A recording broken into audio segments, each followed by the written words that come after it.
What is up, guys? My name is Toxic10 and stop right now. If you've been looking all day for a tutorial on the Kostya Kimlat performance and Fool Us, you've found the tutorial, and I can have you rest assured that this is the one and you will not need to look for another one because this is going to teach you.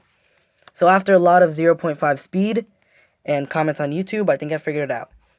Comment on YouTube said something about how he used his fingers to split them into two piles. Then after looking at it again, I think I figured it out. So, chill out. He starts off by doing this, gives him a nice shuffle inwards. So, first of all, to make sure you get it right, make sure you got a nice fold like that, right? What the heck is this? What is this now? Alright, so make sure you got a good one, alright?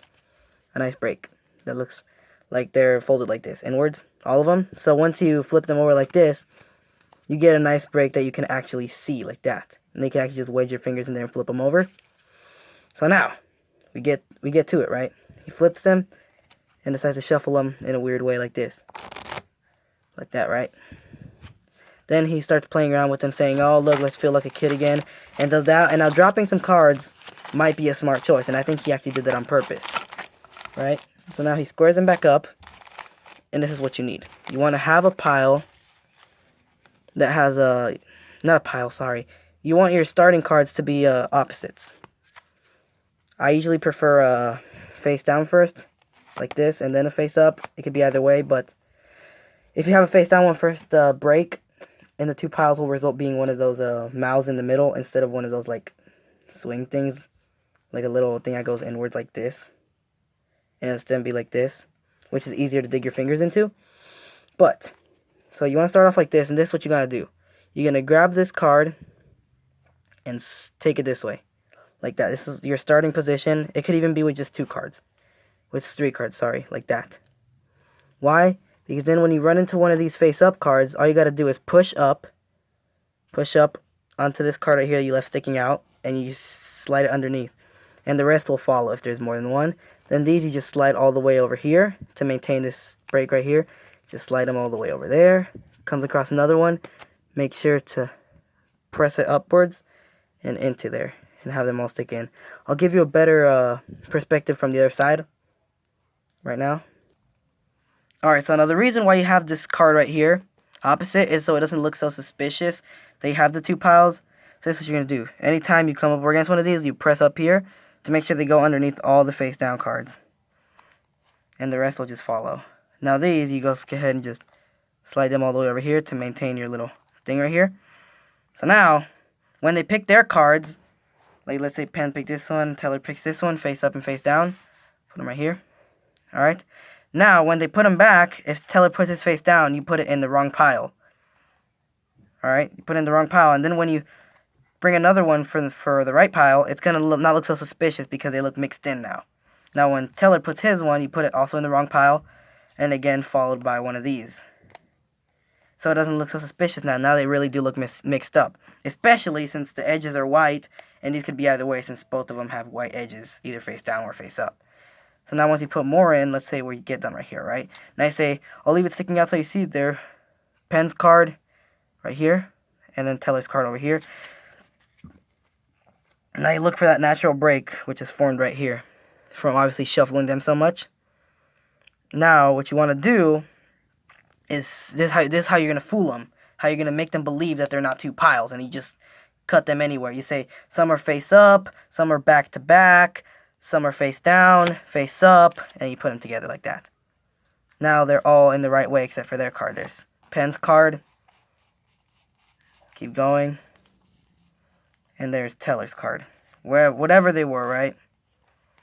So now, you obviously see how it's done. I'll go ahead and give another demonstration fully from the back. So you start with your pile right here again. I told you face up is more, we start with the face down card. It's more convenient because you get that break instead of a break that looks like this.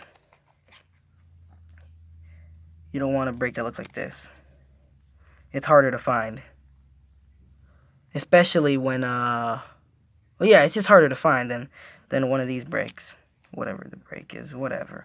You know what, just listen to me. Alright?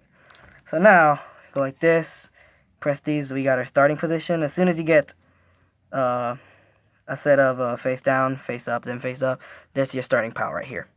Now you keep going, you press up into this, pick your card. Let's say they both pick them face down. Who cares, right? Now you press up, you go ahead, press up again, goes up, go ahead and put your card in. If he decides to put it face down, you put it into this pile. If he decides to put it face up, put it into this pile. Now they don't look so suspicious. You keep putting these in. These and these over here. Right here. So now you can see it. Alright, you're like, I'll leave your card sticking out so you see it until the very last moment. Right here and right here. Goes ahead. Find the natural break. It's this one. This is the biggest one out of all of them. This one is just like from the other card. Now you go ahead and see this. Face up, back to back, face down, face up. There you go. You set it up. There's their card. And there's the other card. You might mess up sometimes, and I had to do a few takes of this because it wasn't like in the right angle as well. But Kostya Kimlat did it. He started off pretty soon, since when he was like, oh, now I'm going to find your card, which is amazing because you haven't even picked it yet. He started right from there.